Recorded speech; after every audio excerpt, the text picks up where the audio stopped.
Okay, so here we are looking at the third war from Plantagenet. This is the final one. Playing the campaign scenario, this is the one that decides the whole shebang. Personally, I feel like the Lancastrians have already won two scenarios in the same sense that the Yorkists won two scenarios already. And in a sense, even if the Yorkists win this one, I almost feel like that makes it a draw, you know, because they lost two full games of this. Although they would conceivably be the power and hold the crown going forward after this one. Who's to say what really happens? You could make up, additional rules for, hey, if the Lancastrians held on as long as they did, maybe they would come back for a fourth war, right? If they're not wiped out. If you look at the historical situation, the Yorkists were all wiped out. There was a female branch that was left that Henry VII married into, if I recall correctly. This one's weird, though. So I start working through the thing, and I'm fine. I've got certain Lancastrian cards that are here, and I've got the set here, and that's all fine and dandy. The Yorkist cards are more complicated because I've got two Gloucester cards that are supposed to be in play. And then, of course, Warwick's back. Salisbury's back. Is he? Let's take a look. Where did I get this? Yorkist cards, unless previously removed. York, March, Rutland, Gloucester 1, and Gloucester 2. Gloucester 2 couldn't have been removed, but I don't know if he's supposed to come back. Like if Gloucester 1 dies, if you're supposed to, because it's the same person, you're supposed to get Richard at another level. I'm assuming that he establishes himself as more important. But okay. Let's keep looking. We get Warwick, Norfolk, and Salisbury in there. This is just looking at the Lord cards. Maybe these get changed. I look at the succession. Here it's fine. It's going to be Margaret, Somerset 2. That's it? That's all I have left? Heh. Note that Henry Tudor is not here. Jasper is, with a different card. It's not a different Jasper. He's just got different ratings. I think a little better, not much. And then we've got specific cards that are added. And again, we're going to have Edward assigned here, which is kind of weird because the Henry released card is never actually used in the campaign scenario. That event can't be used. That's only applicable under situations where Henry's alive and captured, and this doesn't allow for that historical event. Depending on who's in charge, yeah, you get different cards. We go to the Yorkist succession, and this is where I got confused. Okay, first, Yorkist heirs are York, March, Rutland, and Gloucester, less any removed, and perhaps Warwick. Okay. Warwick's been an heir every other time. Now, he's been the worst ranked heir out of the bunch, but fine. Okay. We keep looking. If Edward IV is present from the Second War, replace him with March, or Richard III with Gloucester II, or Gloucester II. Neither was an issue. They didn't get crowned. If event Y2 Gloucester as heir occurred in the Second War, it did not, and Gloucester II remains, or if Gloucester is already the highest heir, remove all other Yorkist heirs and add card Y35. Those conditions don't stand. March is an heir. Okay. We keep going. If York remains, he does not. Remove all other heirs and except the next highest, and you place. If neither York nor Gloucester remains as the highest heir, remove all heirs except Warwick. I think what that means is the Yorkist cause is gone, and it is just Warwick in the war now.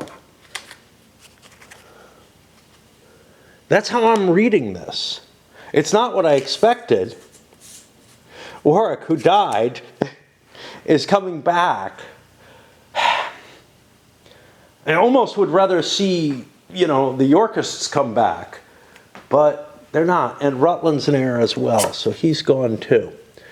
I'm really not thrilled with this. I don't know if I want to do this. I may tweak it, because to me, Warwick's dead, man. Let's not keep bringing him back artificially. Why don't we leave this as a chance for Edward of March and Richard of Gloucester to make their shot back? But maybe that won't work, so I don't know. So here we are. We remove all heirs except Warwick. If no other Yorkist heir remains, add the Yorkist Warwick as heir and add card Y16. Well, that's the case now. It wasn't before. The Yorkists have exactly one heir at Salisbury and cards Y17. So if Edward IV was king and is displaced, you replace him with March and Richard. Well, let's leave Richard out of this. Let's leave this out.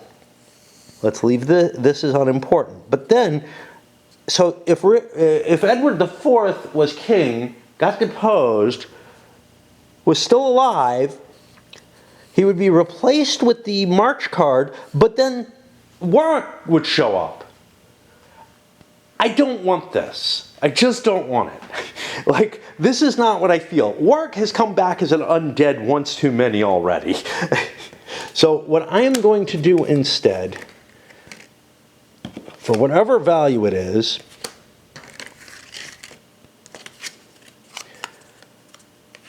I'm going to say that Gloucester, if he becomes the primary heir, will be replaced with the much, much better Gloucester II. But as long as he's subordinate, he's here. What about March, though?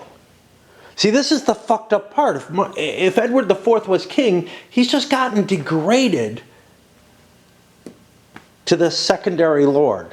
And again, I could see arguments for this and everything, but this is really a painful way of getting to the point of, yeah, discard all the heirs and go with Warwick, which doesn't even make sense to me. So, what happens if I do this?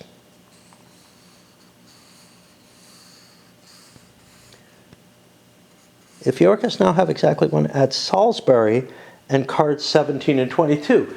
Well, Salisbury's already in my list. What's up with that? It feels like this whole section is just not correct. And I did check for errata for this game. Maybe some has shown up, but I feel like I have to fudge this one completely. So,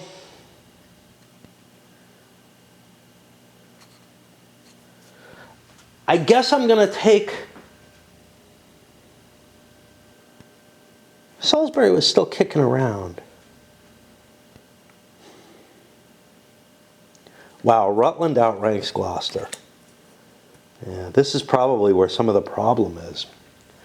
I just don't like the idea of killing off all the Yorkists and just saying Warwick is now the lord of everything, you know. And the twice killed Warwick is going to come back yet again. You know, I was willing to fudge it as he's the one driving all of this, but I think I'd rather just remove him. But what that means is I'm not sure what the deck should look like, right? So,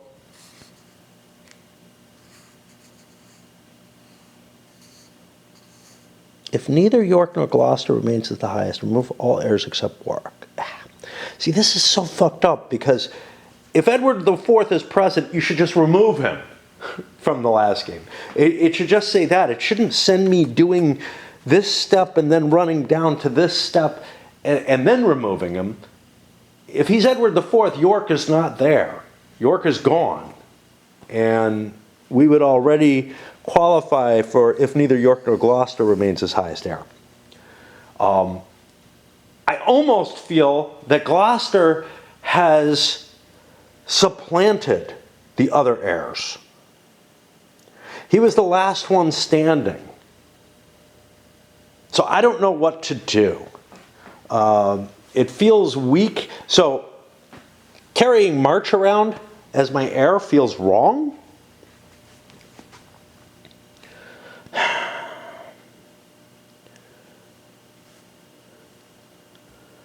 I also don't want to have, so this would be, the Yorkists would have on the board all their heirs, Salisbury if added. Well, I guess he's not, but I don't know.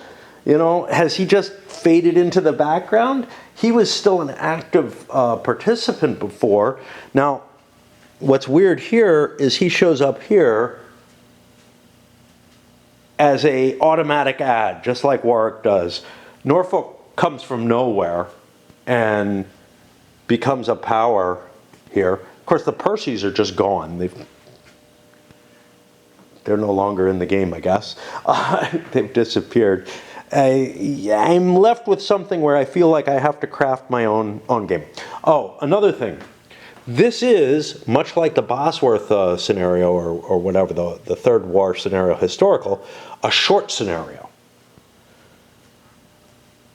I don't know what that means, right? Like, in terms of how is that going to impact the play of the game, in the sense that you might not even have a battle. Ouch. If we go further down, the influence track, start influence marker at 0, then each, this is jumping quite a bit down. I haven't placed these yet, although most of them are there. Start influence marker at 0, then each heir, not Warwick, removed in an earlier war by death, shipwreck, or natural causes. I don't know of anything that kills you by natural causes. It might be this mechanism up here. Costs your side 8 influence points. Now, in terms of deaths, Warwick's excluded, right?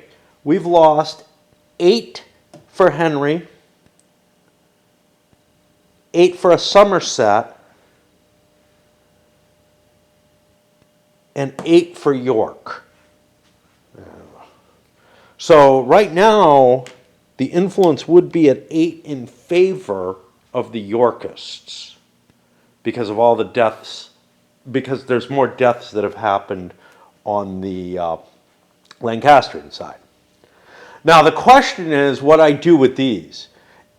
Let's say I was playing the actual scenario here where Warwick is the, what I seem to piece together from this, where Warwick was in charge. Well, that would remove Gloucester 1, Gloucester 2, Rutland, and March.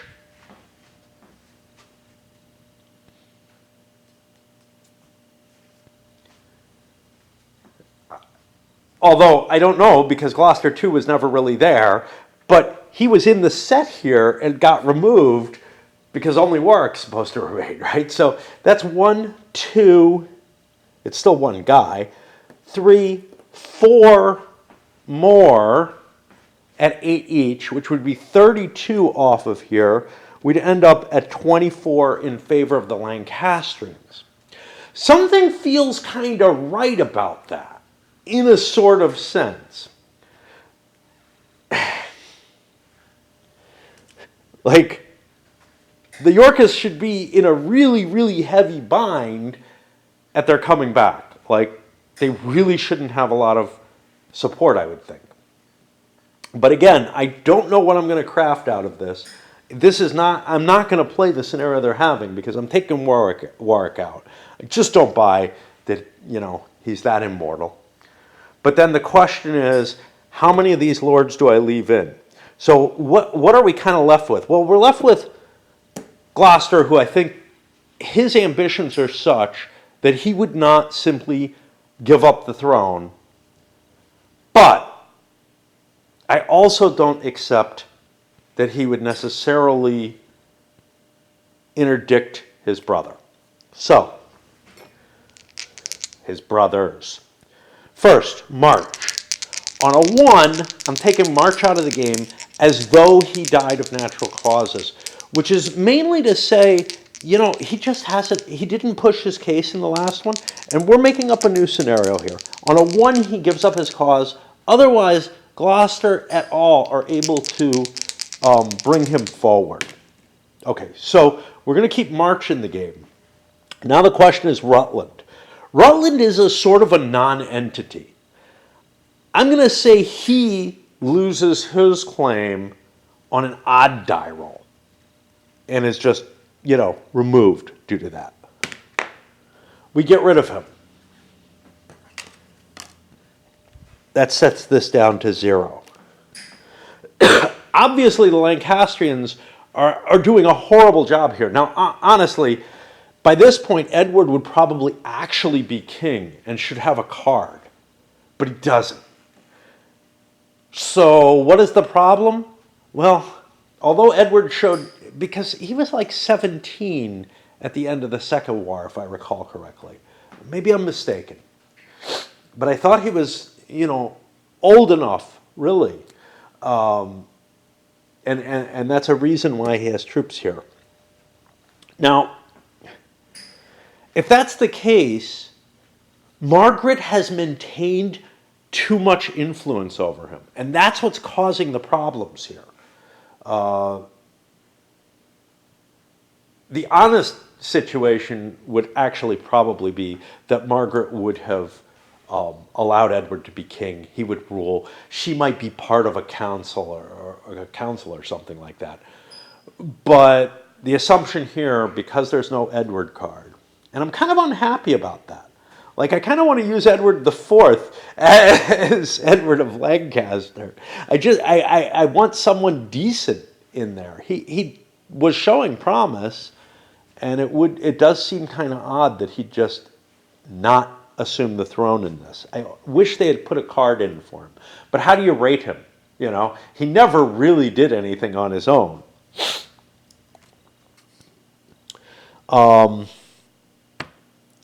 And what does that do for me for cards? I don't know. I'm going to look through the cards and I'll try to come up with an argument about why I would add any particular cards to support this. But this is essentially the situation that would happen if Edward IV had been deposed and came back as well. Because he would come back with this same really crappy card and with a weak Gloucester as well. I'm going to leave Salisbury in. Why?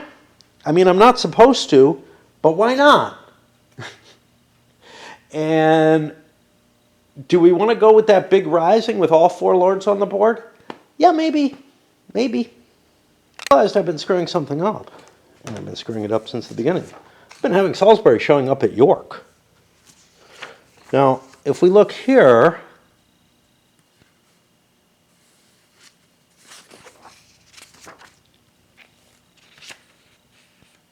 we set up as per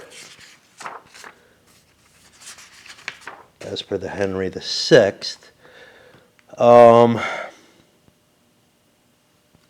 Seats for lords listed on the marker. I'm really confused. Because I've been having Salisbury's seat at York. It should be at Salisbury.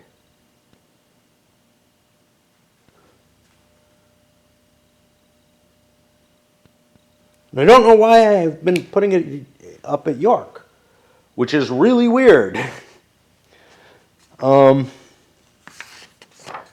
Did this scenario say something different?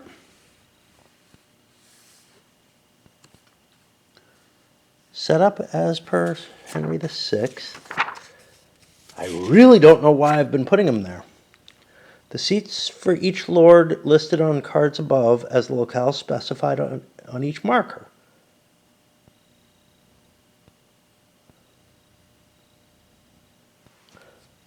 Well, this shows him at York. Weird, weird, weird, weird, weird.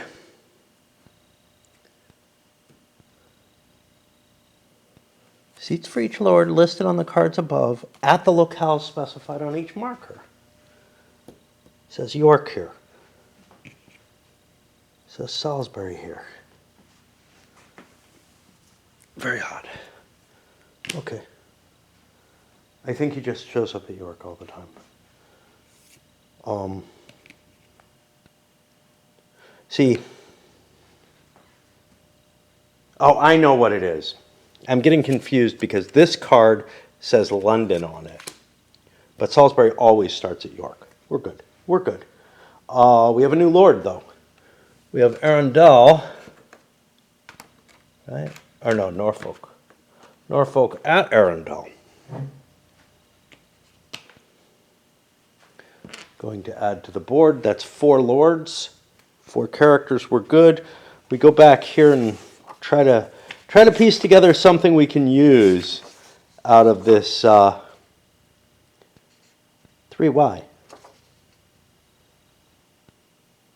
3L. 3Y is if the Yorkists win. Yeah. Okay. I'll be back in a little bit to try to figure out more. But I've got to try to figure out what kind of cards I want to add for these 4 Yorkist lords that I've kept. I'm kind of happy we have a balance of a number of lords.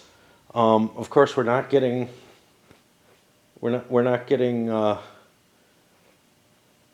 another heir, but we still have 2 heirs here, and we have 2 heirs here. I think that's pretty good.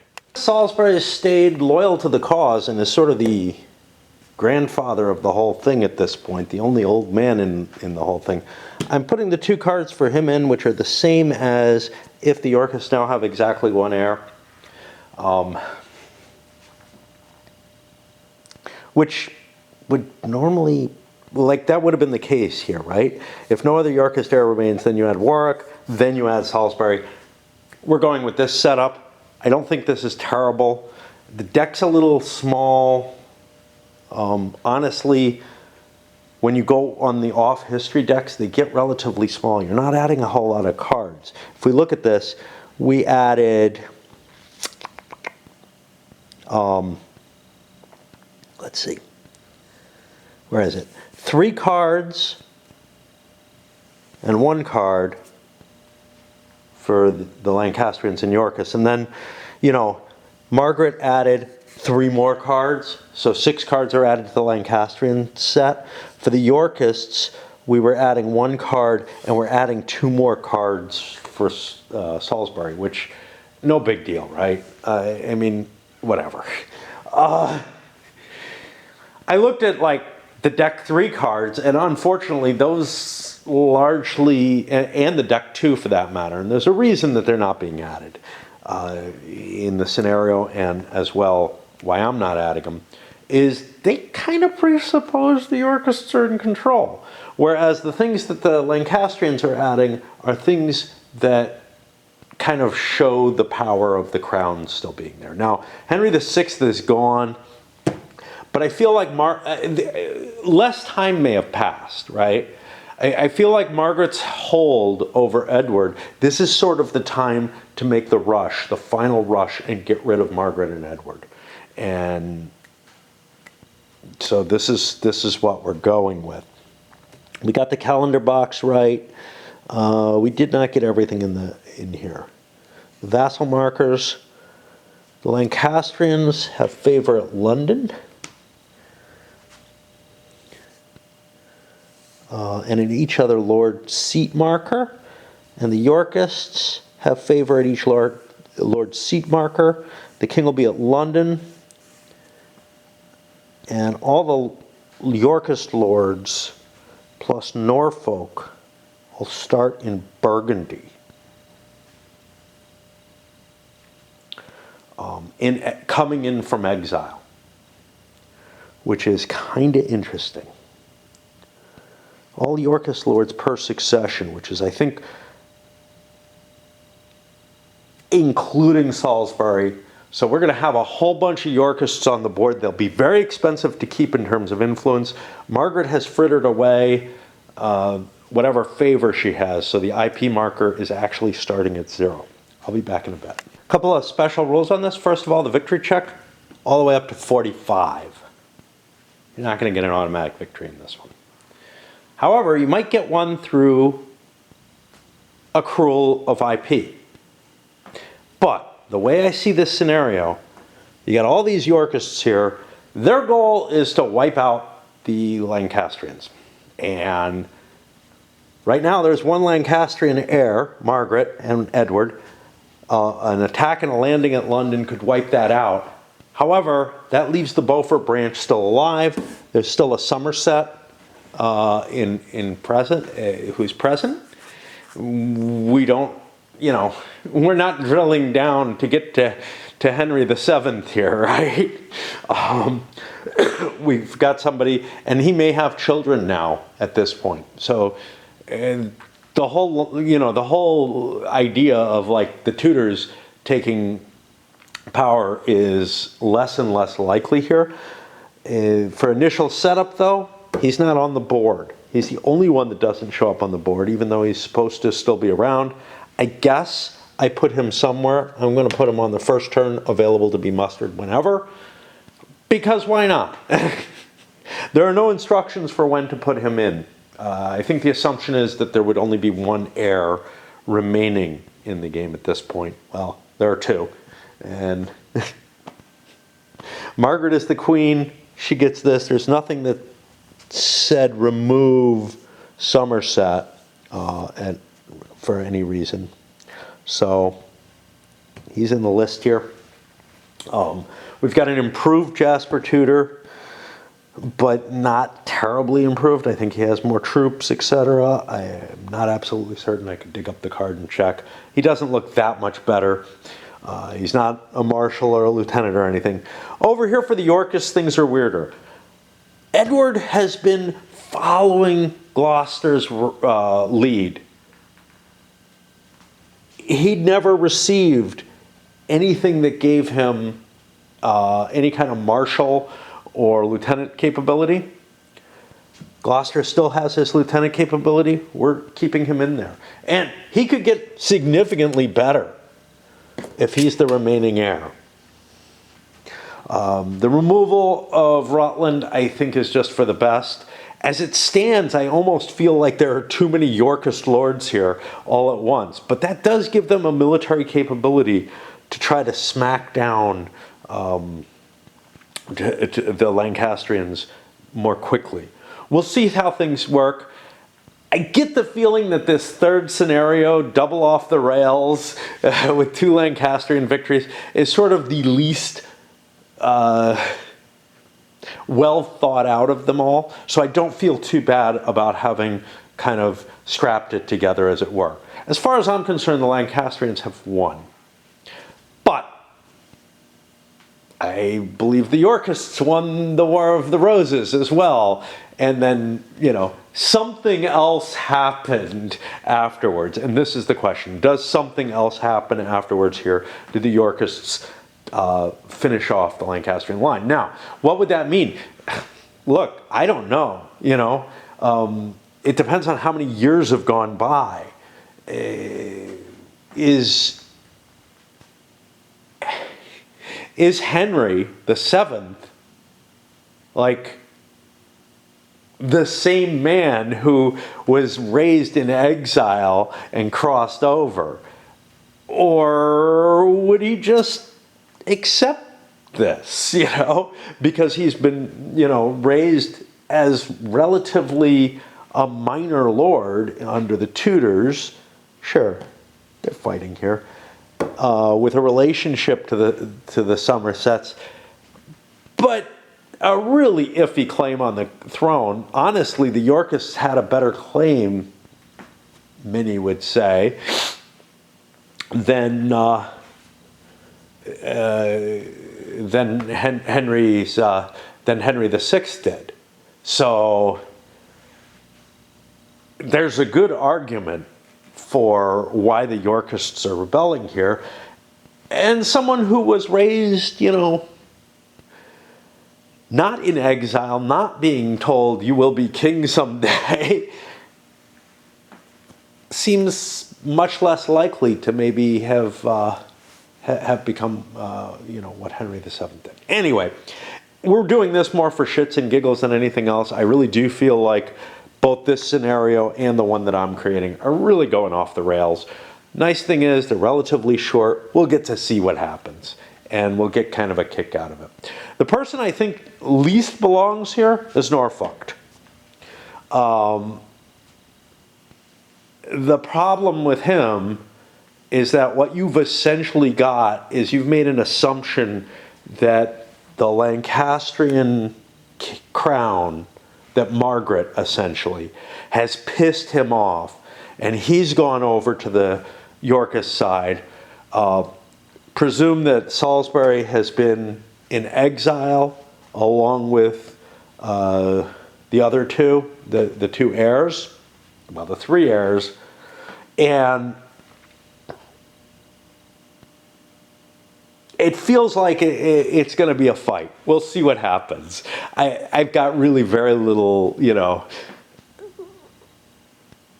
input into what this is going to be like. I think it's going to be a much, much shorter scenario because I think the goal right from the start is to try to wipe the Lancastrians out.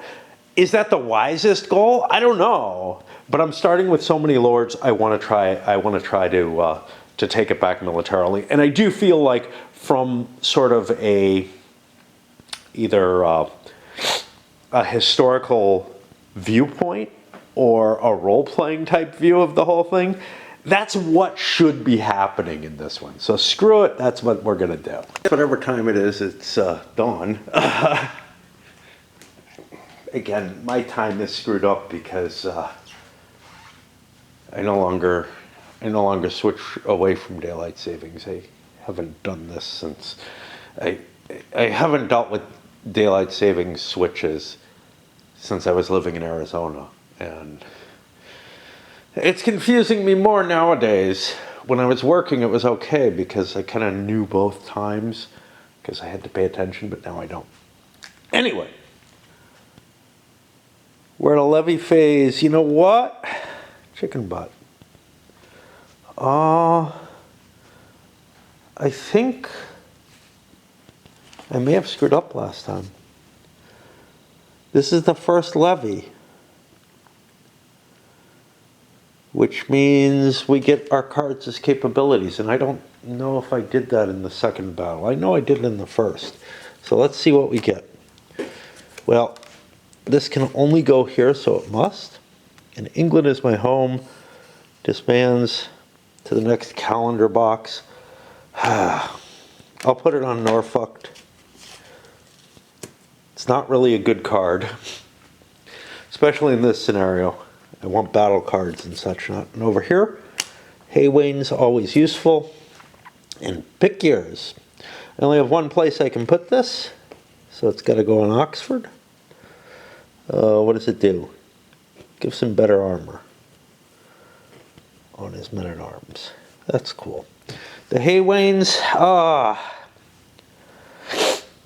don't know. I'm probably going to be gathering Oxford and Margaret together. Given that Margaret's my better leader, I'm going to put this here. He's already got a combat card. Okay.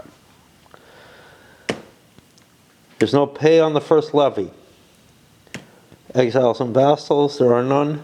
Now we're on the muster side of things. First things I want to think about here is, hey, what about vassals? Vassals are good in a military situation. Want to have vassals, right? Problem. The way this scenario starts off, all your home locations, all your seats, are favoring you, whichever side you are. But nothing else is. And there are no vassals at seats. So places like Oxford that had a vassal, they lose it if there's a lord in play who is arranged for that. So yeah, it may be a cards time. I have no ships. How can I invade without ships? First world problems? I don't know. Anyway. So yeah, the Yorkists are going to have to do something to get themselves in a position where they can try to bring themselves their initial military advantage to bear against Margaret. For the Yorkists, I grab a ship for each. That's able to carry all this stuff. I do it one at each. And then I decide, you know what, I can get one vassal. So Norfolk converts Ipswich, tract. Salisbury buys Suffolk. Okay. These guys each have an extra lordship. They take carts.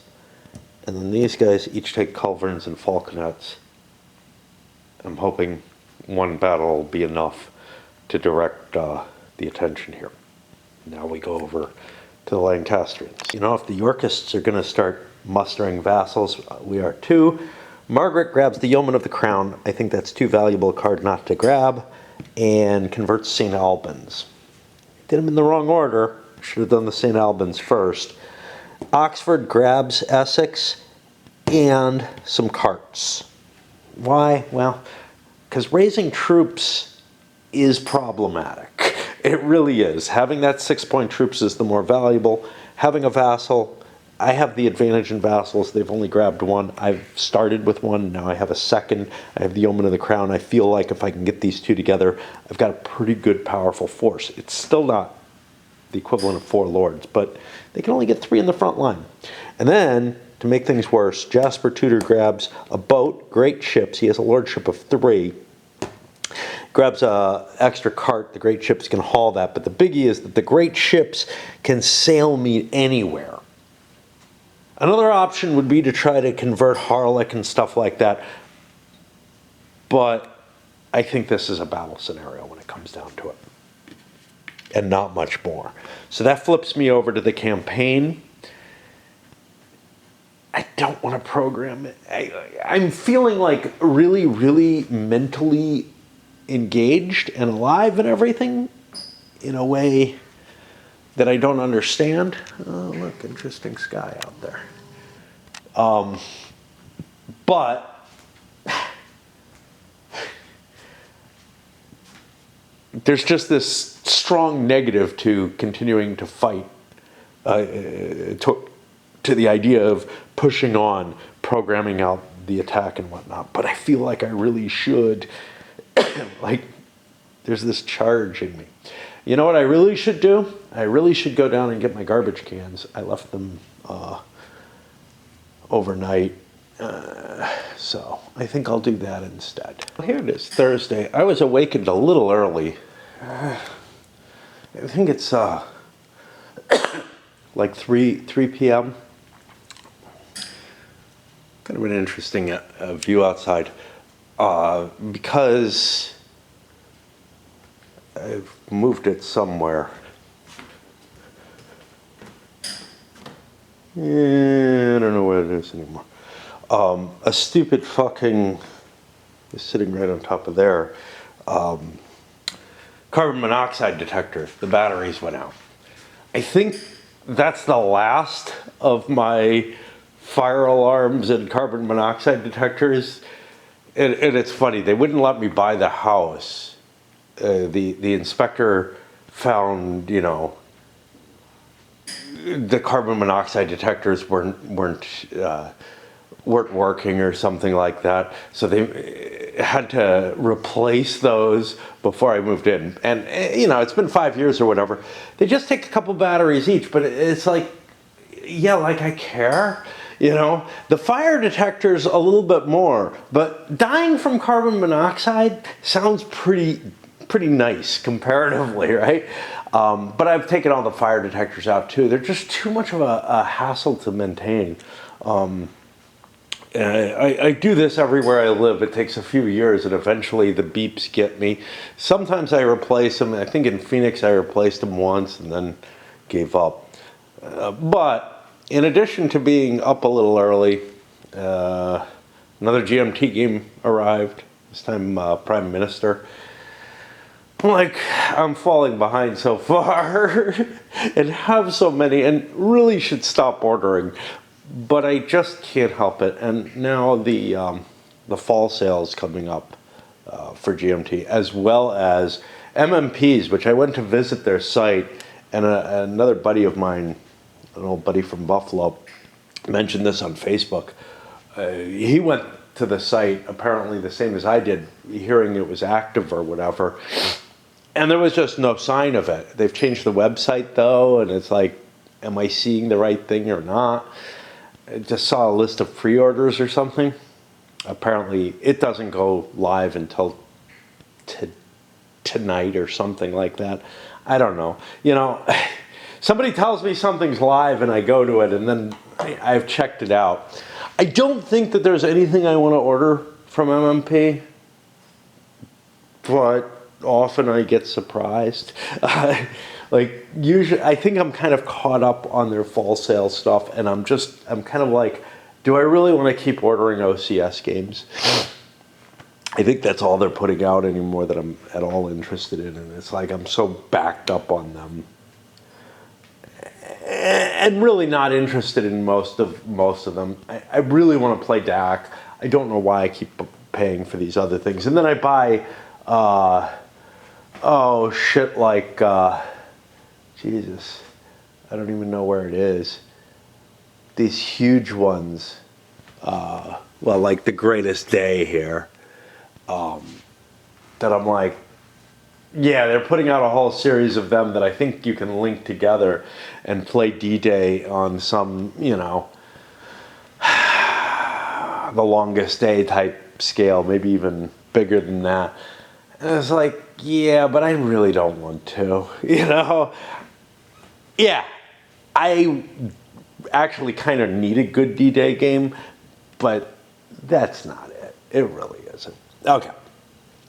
Anyway, we're on time to program the campaigns for these. I've got to worry about all that.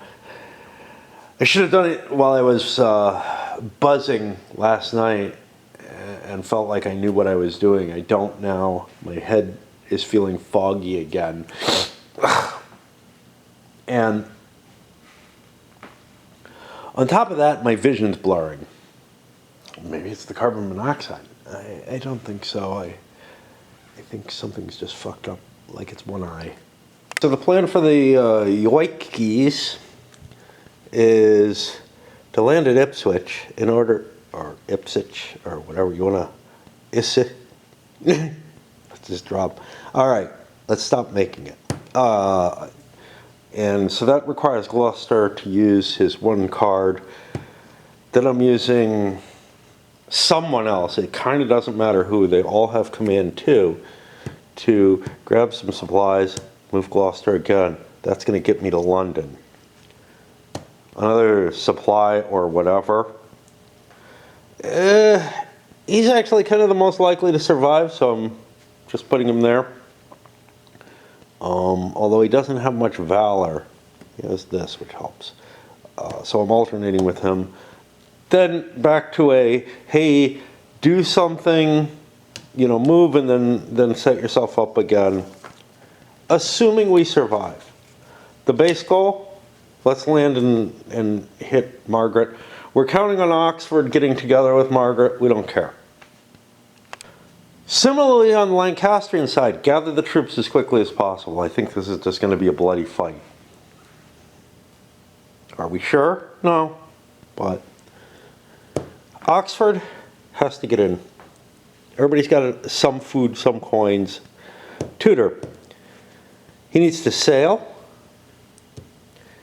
Then a move, 1, 2, up the highway, gives me another action. He doesn't have great ships, does he? Oh, he has great ships. Yeah, but that great ships isn't the one I want. I want the event that allows me to sail for only one command.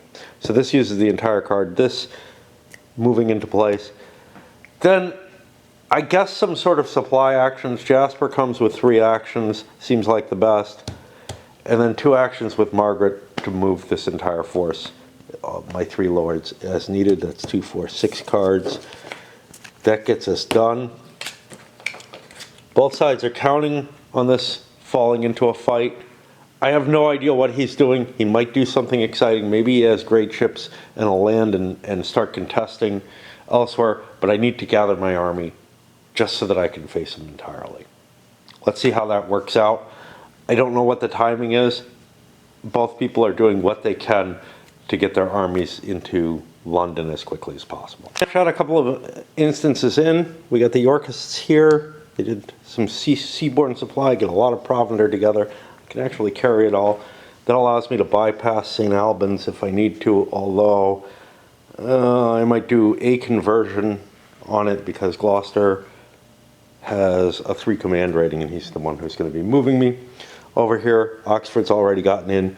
Tudor's down here. Obviously, we're in a rush to try to fight this before Tudor gets there. And indeed, we're going to be having a battle here at London before he gets there. Notable thing, first turn of the game, there will be no held events. So no surprises of that kind. It's who outmustered the other. That's all that there is. And it's going to be one big battle for control of the game. Will the game be over? Might be. Margaret could run away, leave Tudor holding the bag, try to fight a long game. This isn't designed for that. This is designed for, you know, a Battle of Bosworth. And, you know, it's really unlikely Jasper's going to be able to pick up the pieces. I think Margaret loses. Had I set this up according to the historical situation, I think the Yorkists have less troops on the board, right? Because instead of March and Gloucester, we'd have Warwick. But Warwick might have been able to arrange an extra vassal or something, which might be better. And here's the whole thing. I do have 2 vassals over here, so at least there's that. Setting up like this, the culverins and falconets only work on round 1 of the battle. So I've got both March and Gloucester in the front line. I'm putting March in the center here. I want Salisbury with his extra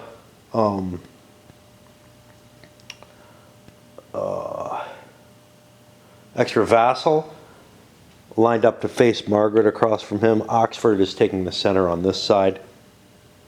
Let's do a quick count of what we got. Okay, we've got, it's on a by lord basis. Oh, nah, I gotta do the fight separately. So yeah, this fight here, Margaret will be generating 6 hits on the Yorkists, and Salisbury will be generating only 4 in the missile phase. And the fighting on that side went very badly for Salisbury. You can see he took a fair amount of hits. Margaret did as well, but no men-at-arms. Salisbury also spent one of his valor. He used Suffolk to try to soak up a hit. And that, I actually almost screwed up and almost lost this. But where are we? That means we're on this fight here, which is the 2 York brothers hitting Oxford. Now I threw in both the culverins and got a total of 19 hits on Oxford. He's doomed, even with these pick-years. Now the pick-years give the men-at-arms and militia a 1 through 4 until 3 of them rout. That's really potent to be able to soak up damage on militia. And I definitely will be doing that. So that 19 may not be as ridiculous as it looks, but his coming back is only 5. So he's not going to do a lot of hurt. I don't know where I'm going to take the damage on these 2. I choose one or the other to absorb it all. Probably take it on March because he has additional firepower units. But yeah, the 2 culverins generated an extra 10 hits. But this is the whole show here. This is why I grabbed those culverins. And in this case, Oxford is routed. Now, I'm in the midst of a battle round. I don't know if he disappears. I may have been playing this wrong in this one. I don't know if he routs. He still has a man-at-arms. I rolled out all the losses, and he's still actually, this is not in the right place. I actually rolled them all out, and that thing actually survived. He routs either when all of his troops go or his retinue goes. I still roll out all the damage, but this may be the first time I've faced this situation, or I may have screwed up, which is, let's take a look.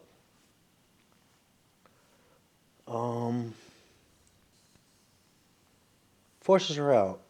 As soon as it fails to hit, the routed unit no longer forces. Unrouted forces fight on as long as their lord remains in the battle array. Lord rout. After all around strikes, protection rolls and valor rolls. What is a round? I think we fight the melee out even though the lord would have routed. I don't think he routes just from the missile fire. I think he does still get his single melee attack in and is absorbing both of these, which means that Margaret's line is facing lighter damage. So normally, at the end of the melee round, she's going to move to the center and be facing the entire force. But clearly that's not going to happen. I don't think I've faced this before because I'm pretty sure this would have come up in my head. I think anytime somebody's routed, all their forces have disappeared. But to tell you the truth, he's still on the board, even if routed, taking up their melee capability. And I may have screwed that up. I'm not sure. Anyway, let's calculate the melees. We'll do the simple Margaret side first again. That's 1, 2, 3, 4, 5, 6, 7 hits. What about these yeomen of the crown? It's only on the retinue. It means that later in the situation, I start taking shots on the retinue. Yeah, during this period, and rout men-at-arms in their place. The retinue has a 1 to 4 failure rate. And then I'll use my valor more earlier in the round. But she is facing poor little Salisbury here, who's at 1, 2, 3, 4, 5, 6 on her. So it's a pretty close fight there. And again, we're going to have a complete blowout as March and Gloucester hit. I don't know. I probably don't want to lose Edward here, so I may take the hits on Gloucester, although there are certain advantages to just wiping this lord out and leaving my better leader in play, especially since the way I'm doing this, if Gloucester stops serving March, I get to use him there. So, yeah, I may want to get rid of Eddie. Salisbury was routed by Margaret. She took, I think, no damage, but lost a couple of her valor markers. Well, she lost all her valor markers. I'm just going to put her in a pretty bad shape. She may be fleeing into exile. That'll make this a longer scenario, but then that gives the Yorkists complete control over here. It's just, I don't see any chance of facing all this firepower because then Norfolk's missilemen are going to be coming into play as well. It just doesn't look possible to me. And of course, Oxford gets wiped out. He had like 9 hits against him with 1 man-at-arms in there. But he did 1 hit, which I take on March. March has a chance of being destroyed by that. He's not. I take it on the retinue. I probably should have tried to engineer to get March off there just to try to promote Gloucester, but I don't feel up to that. That means Oxford routes. Margaret knows she can't hold up against all of this, so she will flee the battle. There are going to be no spoils here. And that means that she survives on a 1 through 4. And we'll roll that up, and then I'll take care of the rest of the things. Well, among the other things, there's a 6-point point swing for the victory. And yeah, she dies on a 5 or 6. No such unluck. So she'll be coming back in 1, 2, 3, 4 turns. Yeah. Oxford is dead. Well, he's routed. He dies on a 3 through 6. No, he also will be coming back, which means that, I don't know, this is going to be a longer fight than I thought, because, well, hunting down Tudor would be a possible success, and we might actually have enough functionality to be able to do that. He might flee back to Wales and try to make that into his stronghold. He has certain advantages there. I just realized, wow, yeah, I have a routed lord on the winning side. I got to check him too. He didn't flee, so again, on a 3 through 6, he goes away and he's gone for good. All right, that way I don't have to check his troops. That's a problem, right? Was he the one with all the food? See, I spent the food. Yeah, he was the one with all the food. That means we're going to have a pillaging. So our situation was there's 8 food here and 1 here. I'm not going to have enough food to cover everybody. We got issues. We're going to piss London off. Okay, so what that means is that Norfolk feeds, Gloucester and March each have to pillage. And we don't remember where the pillage rules are.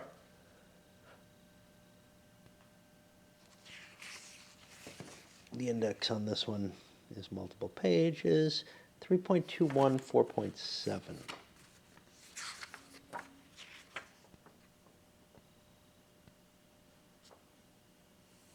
Lords who feed their troops less than required, he fed enough, must immediately attempt to pillage if they fail to pay them, 3.21, as if they fail to pay them. It's been a while since I've done this. The only reason it happened was I should have thought more carefully, right? I didn't realize what my battle field experience would be like, that I was putting the Lord who had all the food in the battle line. I wanted him in the battle line, but I would have chosen I would have chosen Norfolk or maybe March to generate my food onto, so that there was less chance on that final round, on that first round of combat, of losing all my food, even if I win the battle. How terrible is it?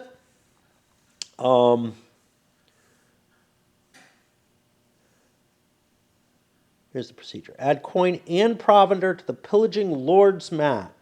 Now, I have to choose one of these lords. I kind of don't care which. I'm going to do it on Gloucester because he's more valuable to me. So he gets 3 coin and 3 provender. That'll be enough to feed him in March. Reduce their influence by double the total number of assets added. I added 6. That'll be 12 against me. Ouch. The stronghold will be exhausted. Who cares? It's not mine. Mark the stronghold with enemy favor, already done. Shift each stronghold adjacent to it 1 level to the enemy. All right, there's a lot adjacent to it. We have pissed off the people of London and the surrounding area, and that's not good. This could actually, lose us. So that's a city. That's a city. Oxford's already converted. Oh, it's not as bad as I thought. I mean, it's not good. And St. Albans is a town. Yeah. The London area is really unhappy with us. But we've gotten enough food that I can mark this off. I don't lose my lords or anything. You would have disbandments otherwise, I think, if they can't feed. Yeah. And they would lose additional penalties in the influence. But instead, here we are at London. If I can get my act together and catch Jasper, but I can't, because he gets to sail away on the next turn. If I could catch him, that would put me in a position where I would win the game. But because he's still on the board, it's not going to be that easy. Jasper flees over to Calais. He's out of food now, but Calais' worth more than anything else I could take. Harlech would be interesting. I may end up going there, but right now, Calais is the place I want to be. I draw for the Yorkist, and it's a Salisbury turn. That sucks ass, to tell you the truth. And I think I've got another one of him on there. I just totally didn't plan on him being, like, if he was going to be in the line, I should be drawing Norfolk cards instead. I should have been drawing from whoever I wanted in reserve. Just didn't think that way. And that's going to be a key in many ways to where the Yorkists are in trouble here. I got another tutor. I spent 2 of them to convert Calais. I got 1 more left. I will forage because I need to. Do I need to forage from there?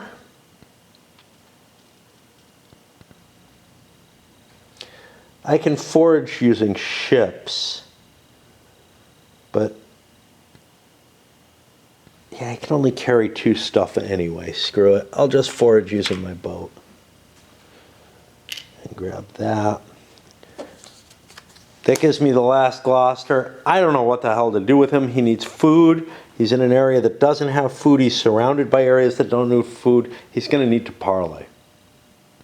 Or he could run down, let's see, we could get into a port. 1, 2, we wouldn't control. We can't get to Arundel quickly. We could march back up to Ipswich to supply ourselves, but then we'd need the great ships to be able, and we wouldn't be able to land. We'd need the Admiral and all kind of other stuff. So we wouldn't be able to hit Jasper and Calais. He's kind of safe there. That's almost like an exile location. Gloucester's move is 1 along the highway, 1 to convert this, and 1 to gain 2 supply, which barely feeds me, but leaves London now still aligned with the Plantagenet, with the Lancastrians. I don't know why I always call them the Plantagenets. They're all Plantagenets. Which is going to keep Margaret and Edward's cause alive here. If I had lost them, Somerset still exists and is still an heir. So there was no easy way out here. Like, even if as long as there's somebody still in the field fighting, there is a chance. Now, Somerset couldn't come back into play. He couldn't raise up troops unless he was already in exile. Like, that feels completely wrong to me in a lot of ways, but yeah. He wouldn't be able to raise his standard in time because he's not in exile. That takes this. We hit over here, and I think our remaining cards are Margaret's, so we got nothing there. Our remaining card here is a Salisbury, another Margaret. We hit the Tides of War. There is, I think, no grow in this turn. Maybe there is a grow. There's no waste, but I think there's also no grow under this scenario special rules. And this is basically, what is this? Yorkist's Last Stand. That's what I'm on, right? The Lancastrians won. Yeah. Special rules, where are they? They're somewhere. I swear I saw special rules. skip all grow and waste. Yeah, so nothing's going to grow, which means London's worth less than I thought. But we do have influence changes here. We're in the south, so we generate 1. There's no dominance anywhere. London, Calais is worth 4 points. Harlech is not theirs. Most favorite cities versus towns gets me another point. Any capability cards? Nothing that matters. And this is not a lord's turn. So this goes forward. And it's a weird situation. The Yorkists have landed, but they have no popular support at all. I'm willing to buy this situation. If they can't generate popular support, they will lose the war overall, and a small rebellion of rearguard might well be able to beat them by avoiding them, right, and gaining the support issues. However, what are we on? We're getting into a 4-card turn, which is another advantage for the Lancastrians or takes away the advantage that the Yorkists have to try to turn public opinion more quickly. It's going to be a tough fight for them. It really is. Okay, well, that is it. We'll do the next turn and then before we load up. But that's it for this turn. It's probably getting close to time for me to be playing Raid. It's certainly time for me to eat. I feel fucking starving, but I couldn't think of anything I wanted when I woke up at all. The later side of Thursday night, and it's like 9 p.m. or whatever, and raining. It's constantly raining.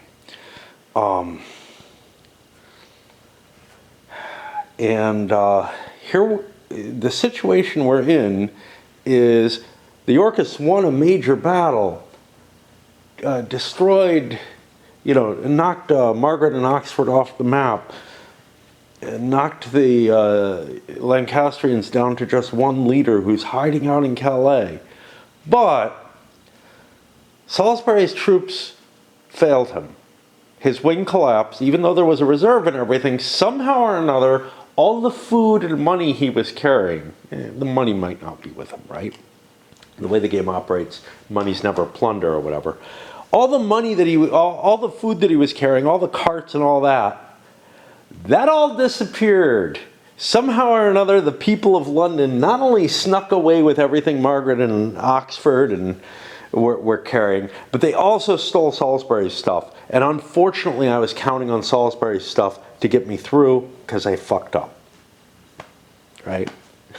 He had all the food in his camp, and yeah, his troops just ran by it, and all the natives came out and grabbed it all and ran away in the midst of the battle without Norfolk noticing what the fuck was going on, even though he was behind the lines, right? But that's what happened. Believe me. Anyway, we're going to draw some cards. Then I'm going to fix my battery. It's charged. I just forgot about it. So, blocked Ford prevents an exile. That could be very, very helpful. Although nobody's got the recycling of 5 influence. And an escaped ship, if things continue to go badly for me, maybe I'll need that. Suspicion, always useful. Unfortunately, maybe not always. Would be useful if I had Margaret or Somerset on the board. Right now, I can't chase anybody away because Jasper is just not that important. And a new Act of Parliament. The Yorkist parleys are going to take a command card. That puts them even further behind the 8 ball. Their problem is this, and they need to, convert areas like London and whatnot that are easily under their control. And yep, nope. Parliament's opposed to the Yorkists. Everything's opposed to the Yorkists. They landed with big force, won the battle. They brought enough food, but the locals scavenged it all, and in their retaliation, bad things happened. All right. What about paying? Hey, maybe we would have fucked up paying too. But no. We had that under control, but the problem was we had to forage for food on the way, so only one lord had all the food. We looked for vassals. There aren't any. Do we want to pay for all these lords? I don't know. I'm losing the influence war now. This is a short scenario. You think you'd want to turn it around pretty quickly. Salisbury being gone, I'm hitting into a four-card turn. I don't think I want all my leaders. Obviously, the Lancastrians want theirs. I think I'll disband March. The prospective king, because Gloucester, you know, I made this scenario up, but it's very similar to the last one, right? Gloucester is supporting March and whatever. But yeah, I think I'm going to disband March, so that'll just give them 1 for Tudor. That keeps me with a large amount of forces. March's troops are a little worn down, so no harm. You know, it's funny. Oh, this is actually useful. So normally when you go into exile, if you have a high enough influence, I may have mentioned this before. Normally when you go into exile, if you have that 5-point influence rating, you just show up on the next turn. That can keep you alive through the game. But this card is useful for anyone else because they would come in a couple turns later, or maybe many turns later. In the case of Norfolk, it would be 3 turns later in exile, and he shows up in England. Now, whether being in exile is a good or a bad thing, other than that 1-turn turnaround, it's not that great a thing, but actually it is always just a little bit better, I think, than coming in England. But coming in early in England is better than coming in exile.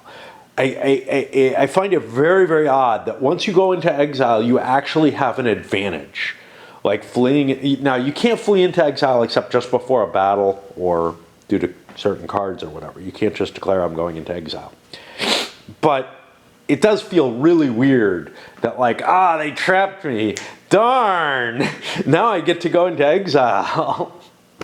And, you know, come back without having to be mustered. You come back through the exiles and vassals mechanism. Something just feels completely wrong about that. And there are a lot of areas in this game that are really rubbing me wrong, even though I like it enough. You know, I mean, it's levy and campaign. I just love this thing. Anyway, I already moved this. I just have to clear March off. If you're used to other types of games, other types of war games and whatnot, you would very seldomly want to like disband your units or whatever. In levy and campaign, you regularly want to, because the effects of keeping them in the field may be worse. And this one is probably, this one's probably the worst of the whole set, because most of the others are like, well, I may have to expend one of my few card plays to activate, you know, to be sure that I get my coinage for taxation. I don't need food because I'm not moving, but I need the coinage for taxation for supplying my lords and keeping them in the game. So there's kind of a, well, I can recycle them more quickly if I disband them, or I can choose not to, you know, whatever. You might have choices that are good choices for disbanding people. Normally in games you want to keep your troops pretty much on the board. There might be some where you have to pay an income upkeep where, you know, disbanding forces is of worth. That doesn't really work out the same way here. But in this particular one, it's not just, he's going to use up a card or whatever. He's costing you victory points. Every character you have, every lord you have in the game. Ooh, I forgot something. No, he's not in exile. Never mind. Every lord you have in the game on the board costs you victory points. And therefore, unless you're making victory points back, it's a pretty questionable thing, you know. Jasper might be able to avoid me completely, and if I've got 3 lords on the board and he's only got 1, I may be losing victory points more. I may be able to force the Yorkists to continue losing victory points and becoming more and more unpopular. Just not being able to hunt down the traitor, you know, and giving up because of that. Again, this feels like a weird situation, but you could actually keep your IP at a high level if like a lot of people are trying to hunt the traitor down, you know. Anyway, I guess it's up to the regular mustering part of Levy. I have no idea what I'm doing, but I got all my cards available to look at and think about, and I don't want troops. I might want to parlay because this sucks. One card I want to use, it's Harbingers. Unfortunately, I wanted to use Norfolk a lot for parlaying. You can see the IP went way up. Not high enough. I was giving myself +1s in there. To grab Salisbury and Guilford on my side. You don't think there's a Southerners for York card anymore? So I have to get complete control of the South to start scoring it. Of course, I do get a point for the South each time. I want to get control of London again. That's going to take an entire action card. It'll probably be a Norfolk card because the Gloucester cards are more useful. So anyway, since I did 3 actions here, the only extra action I had was here. I also grabbed myself some additional cards. I want to make sure I don't run out of provender. I'm going to try to win the IP game, but there's not a lot of game. And it's really hard to win them over, but as long as the Lancastrians aren't coming. I'm not allowed to invade a Calais except with a card that I don't think is available in my Arts of War deck. It's a random card that the Lancastrians get for the like Royal Admiral or whatever. The opposite of the Great Ships card doesn't do it. I should have this face up because I did not shuffle it. And now we go over to him for his muster. Does he want to bring in Somerset? You know, probably, because chances are Somerset can avoid him, but maybe not, because this is a 4-card turn. So, do I really want 2 lords on the map? I don't know. I have to think about that a little bit. Okay, so we cheated. I taxed here as one of my actions, which is not allowed in this case. Let's think again. I used 2 of my actions. One of them was to bring Somerset into play. I don't get to do anything with him. One of them was to try to convert Exeter. Exeter's stupid. I can do that with Somerset. Why am I doing that? Anyway, that's what I did. I'm left with like 1 more action. If I had gotten Exeter, I could have brought him in as a vassal, which gives me some value there. The other thing is I would be equal in cities, which would take away one of the possible point sinks, but I'm spending a lot to do that, and I don't really want to spend that much. I don't know what to take with my other one. I could take another ship, because I got so many cards. One interesting thing in this one, this get rid of the grow and waste. It's because it's a small scenario, honestly. But the rationale for it is a weird one.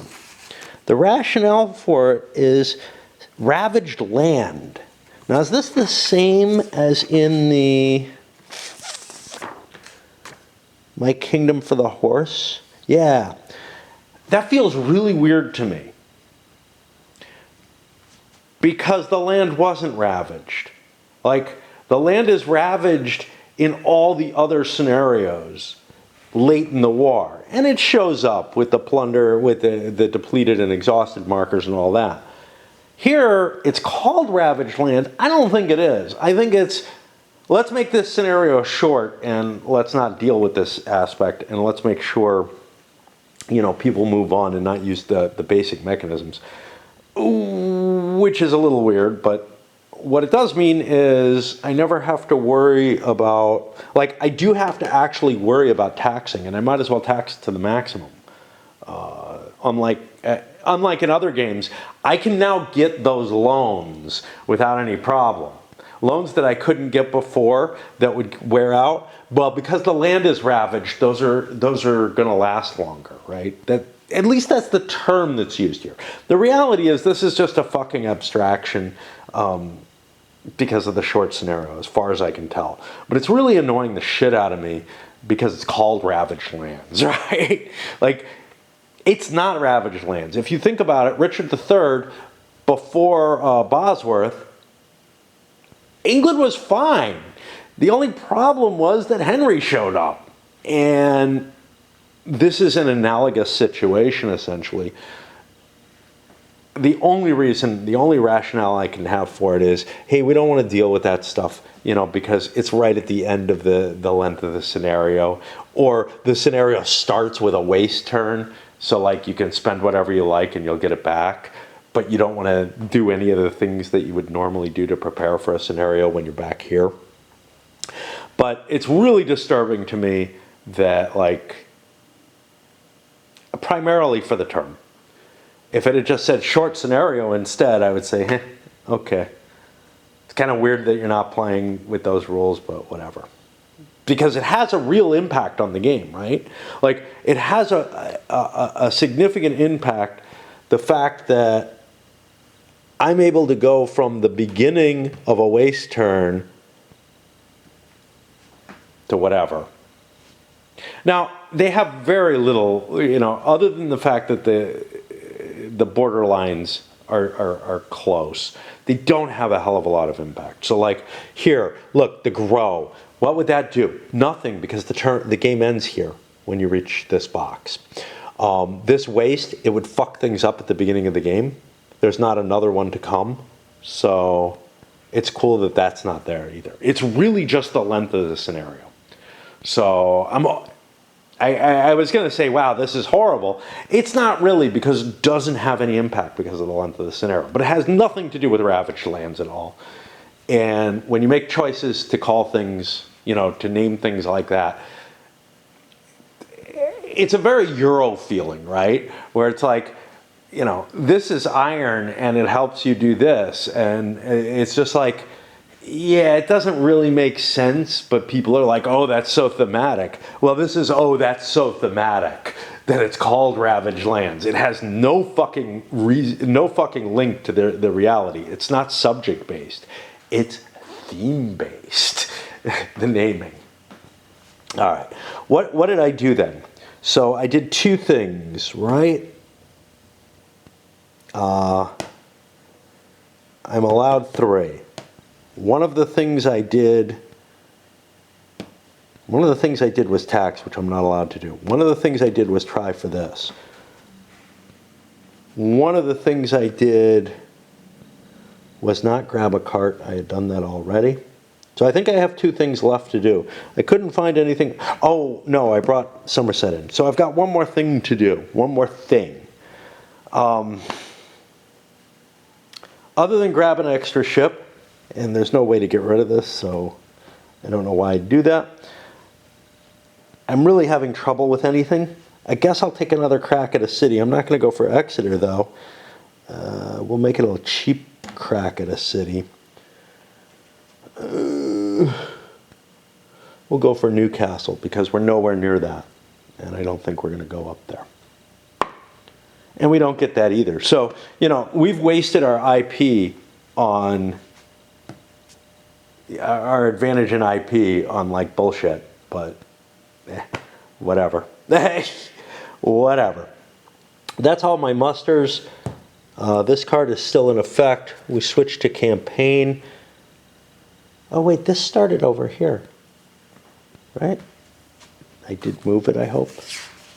So actually that waste would have an effect. But it would have a weird effect so early in the campaign. And that's really the issue here. But what it does mean is that I'm able to continue taking out loans in larger amounts than I normally would. And they last me over periods where they normally would be called in. For whatever reason. So let's see. When did this start? I don't know. Box 4 has the levy marker. Yeah, this is box 4. Yeah, so this is indeed the second turn. Last turn would have been a grow, which means whatever damage we do would get immediately healed. This turn would be a waste, which means whatever we use up in the next couple turns would go away or would come back. Yeah, it really has to do with the shortness of the scenario, nothing to do with ravaged lands. The lands are fine. There hasn't been war for a decade, or close to it. But yeah. All right, that's enough babbling by me. I'm going to go down and see if... I know, like, I've got Raid, or I had Raid playing when I came up here, but it was like a 2-minute battle. So here I am back up here to do, I guess, the campaign. I'm in a weird position in Raid, which is part of the problem. All day, I haven't been able to take a nap. I thought about taking one before I came up the first time, but I have a whole bunch of points of energy, whatever, to spend from the clan fight that I had, or spend off that I had, because we won. They expire in an hour from now. I want to use them in in 2 hours from now. I want to use them in an event that starts in an hour. So I'm like, I have only an hour window. I'd lose everything, you know, that I gained if I don't claim them by then. But you accumulate points in the game by just, you know, not being full up on, or over full, as the case would be, on your energy. So I'm like, just like everything else, I'm too cheap, you know, to waste any points or whatever. So, you know, I'm awake because of like maybe 100 points of energy or whatever. Anyway, what do we do? Well, it's time to program. And I don't know what. The Lancastrians are winning, but they've been beaten. It's pretty easy. It's only a 4-card turn. I don't have any food. Can't guarantee I'd get any food. In fact, I'd almost certainly not. I'd cause myself more problems.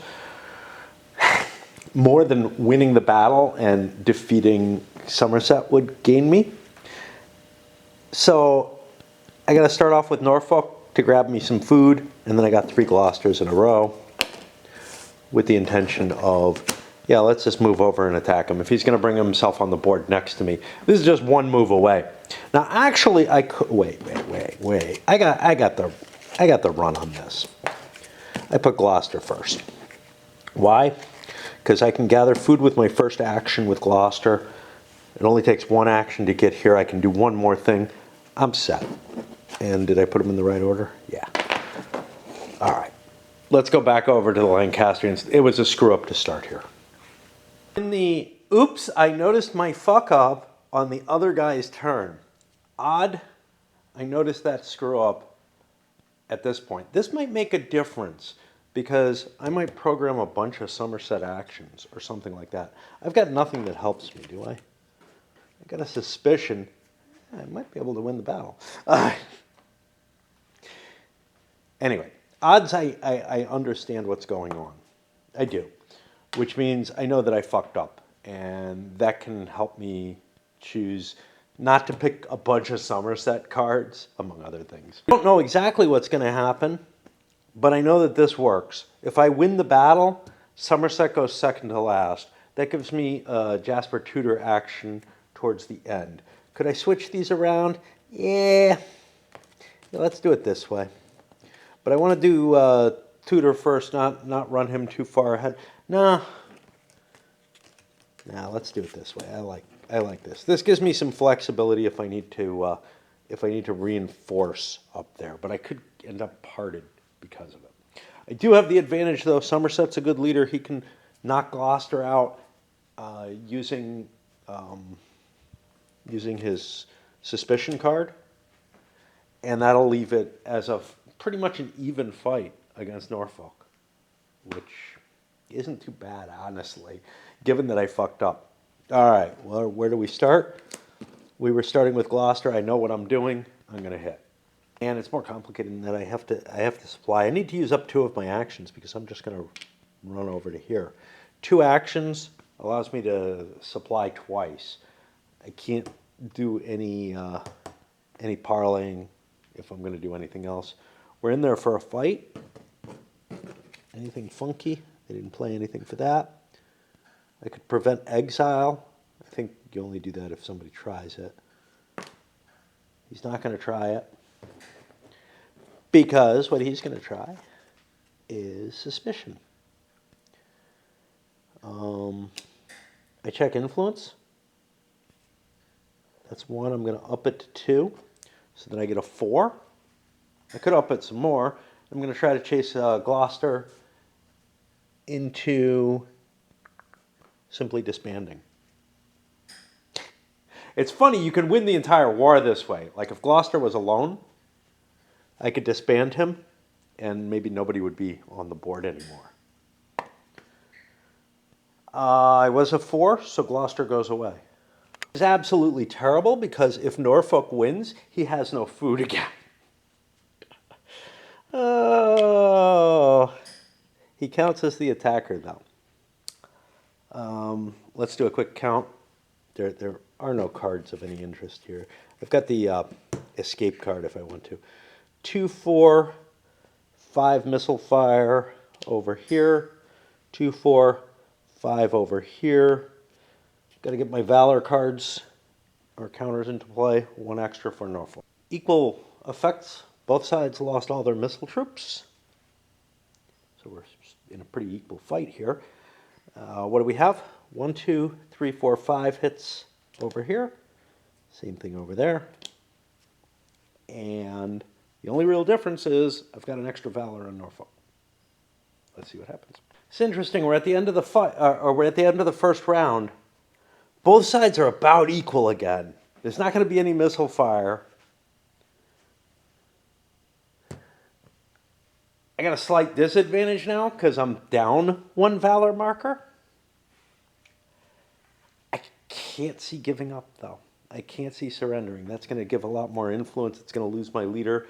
I really need to gain control. Plus, I can guarantee you I have a Norfolk card in here that I'd like to use. So, we will fight on. And in this case, both sides are at 1, 2, 3, 4.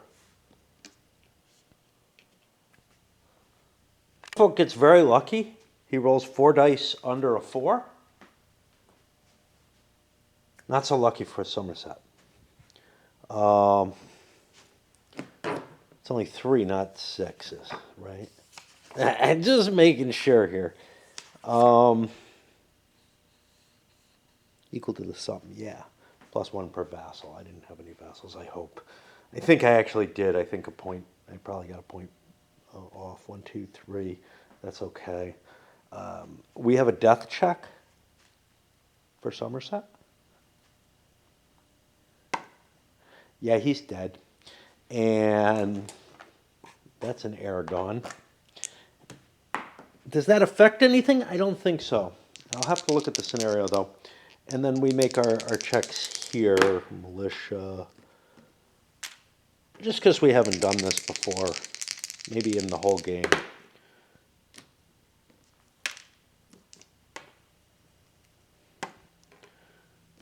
Okay. Norfolk needs to feed. He's not going to. So he's going to plunder. But we get rid of Somerset here. And is there anything else I have to deal with? Effects of death. I don't think death...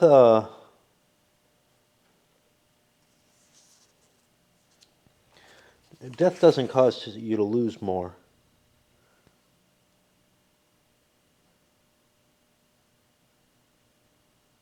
Yeah.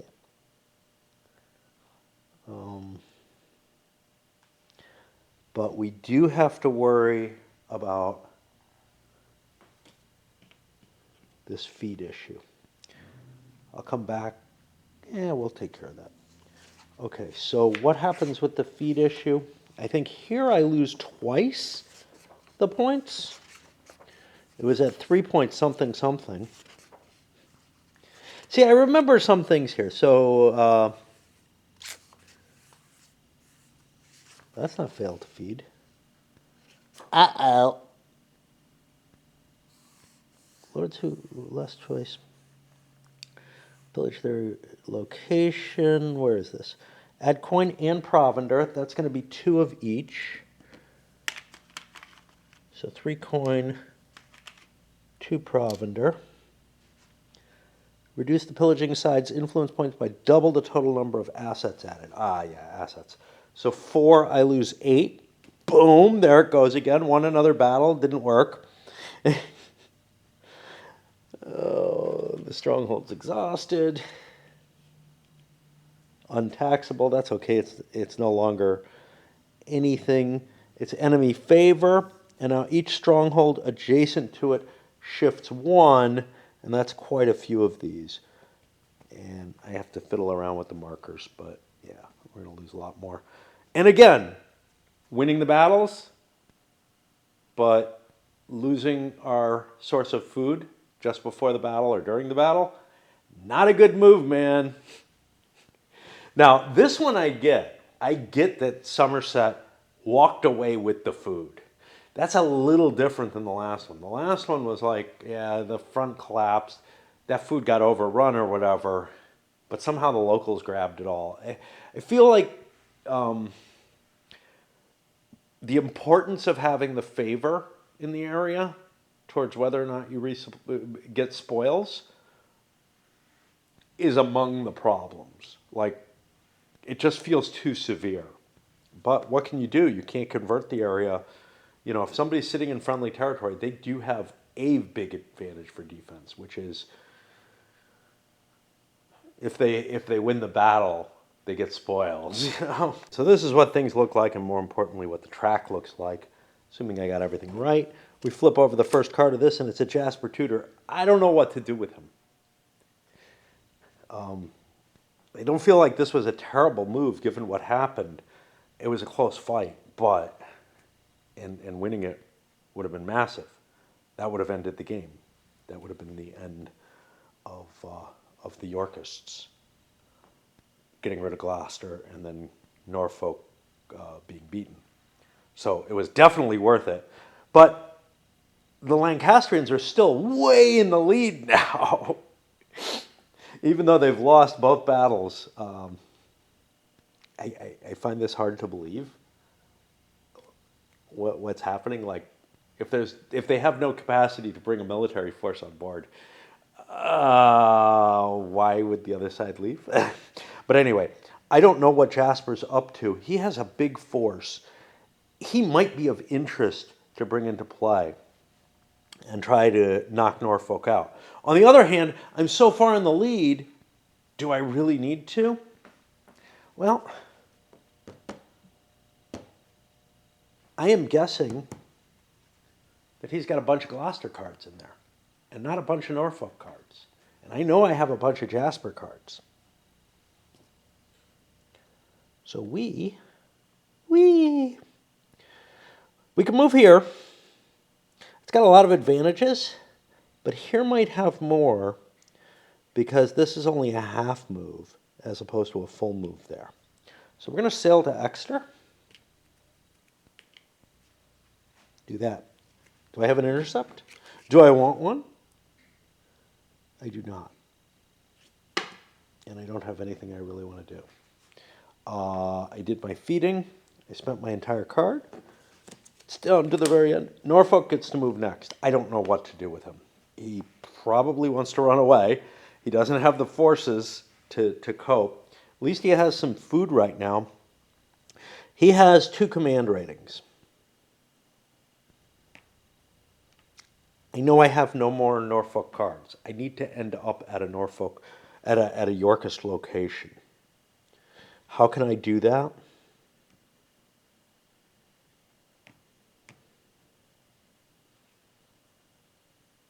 Coming out of Wells. 1, 2. I think this is the best I can do. I don't like it, but it's as far away as I can get and the best I can manage. Another Jasper Tutor. 1, 2. I could just make it. Do I want to fight? Yeah. I'm going to do a supply action first. Grab myself 2 food, because I have the great ships. And we are going to chase in. It's one more round of fighting. Do we have anything to help us?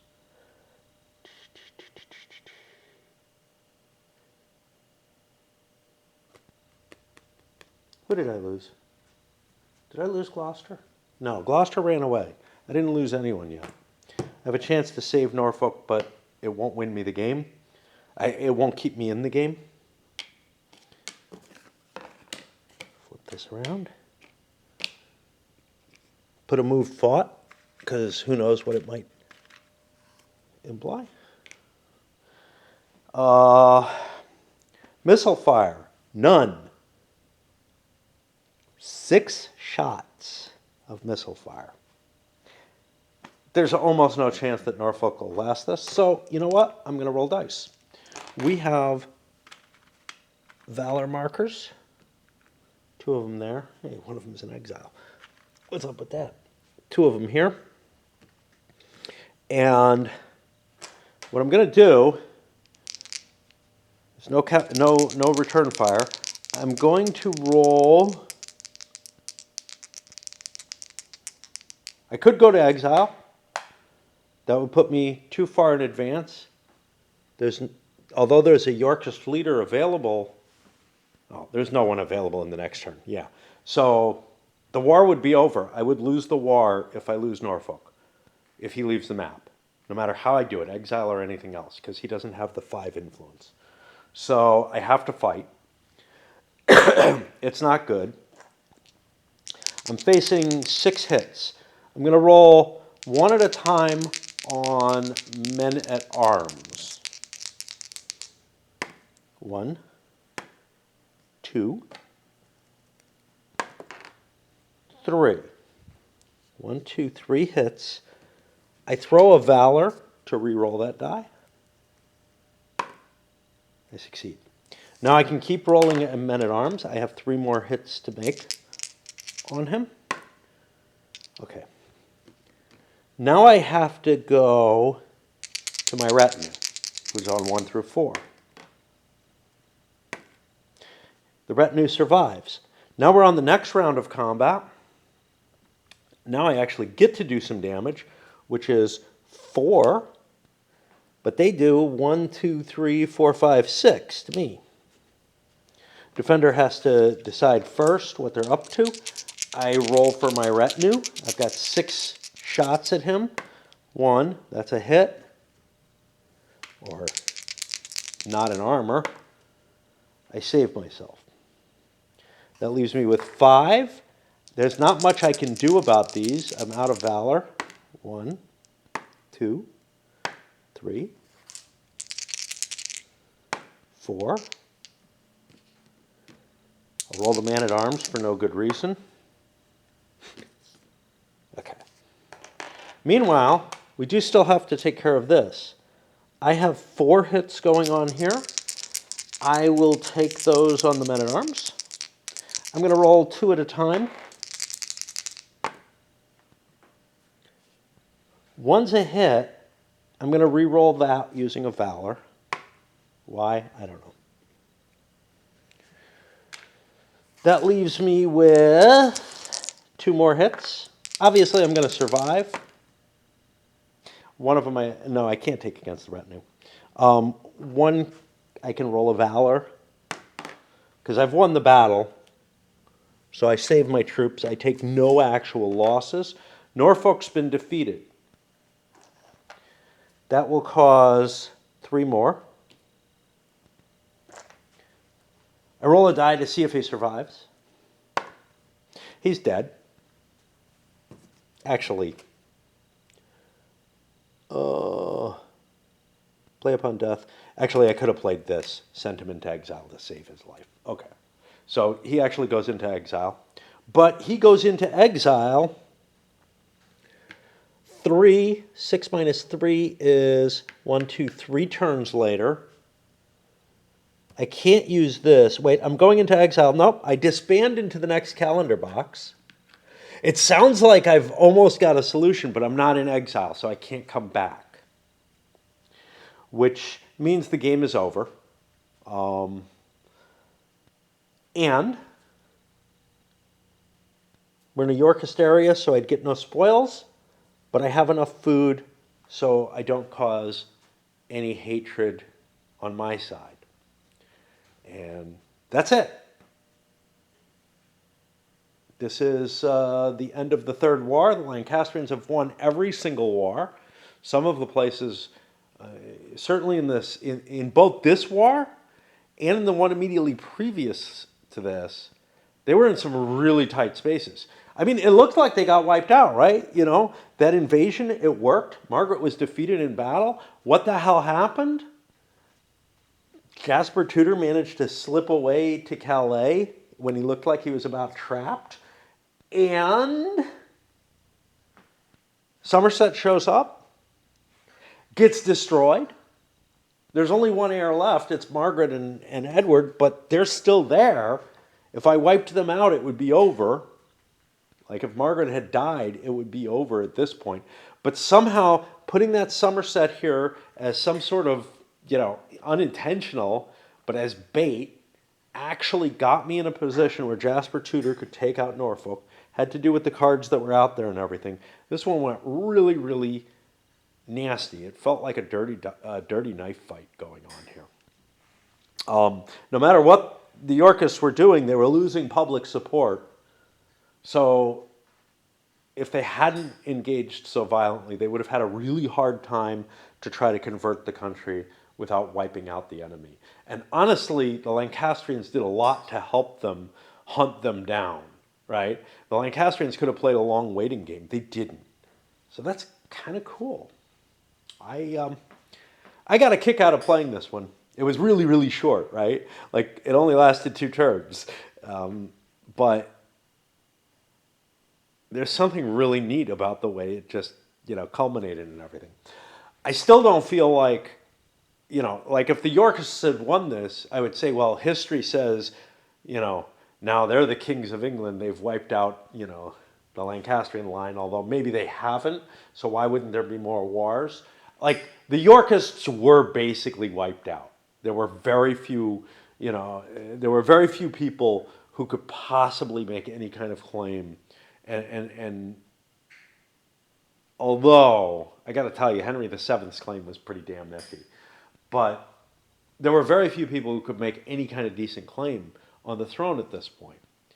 And that means, that every single leader, every single heir had been wiped out. Not every leader. And Warwick, who, for whatever reason, might not settle for being the kingmaker. He wanted to be king. At least that appears to be the intention in this game.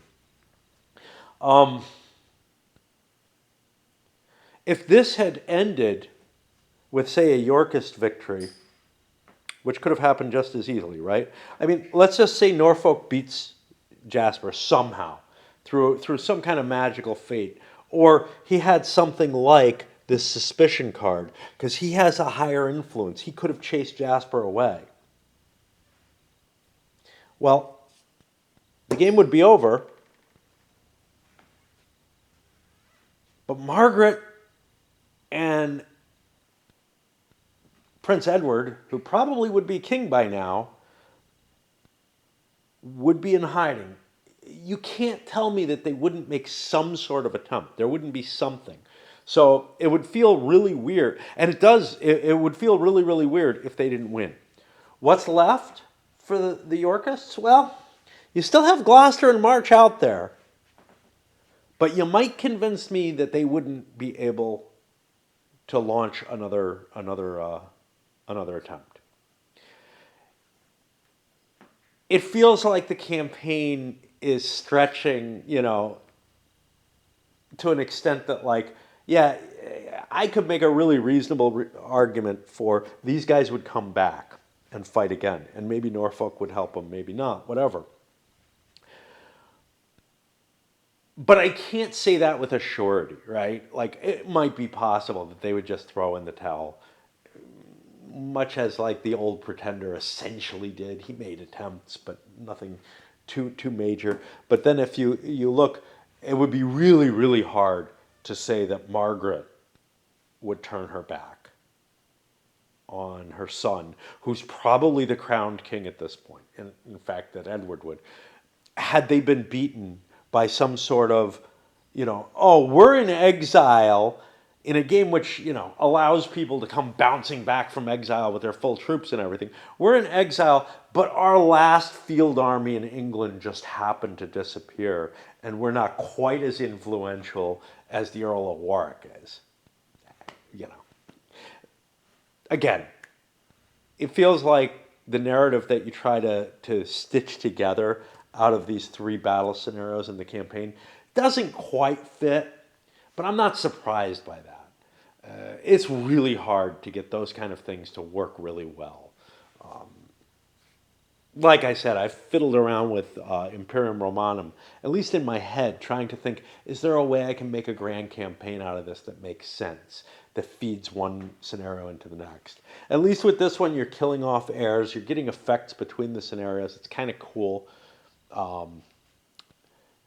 Trying to think about games that actually really manage this sort of, play one scenario and then you have a follow up scenario on it, and ones that are really kind of war games.